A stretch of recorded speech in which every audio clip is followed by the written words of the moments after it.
বিসমিল্লাহির রহমানির রহিম। আসসালামু আলাইকুম ওয়া রাহমাতুল্লাহি ওয়া বারাকাতুহু। যথেষ্টভাবে উত্তরটা মনে হয় আসলে না, পুনরায় বলি আসসালামু আলাইকুম ওয়া রাহমাতুল্লাহি ওয়া বারাকাতুহু।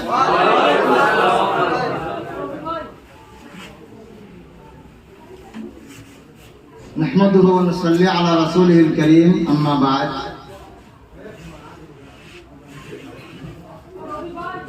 قال الله جل وعلا في محكم تنزيله بعد أعوذ بالله من الشيطان الرجيم بسم الله الرحمن الرحيم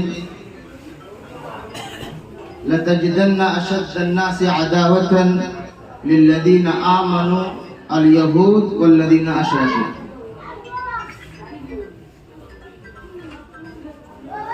সম্মানিত তাওহীদের পতাকা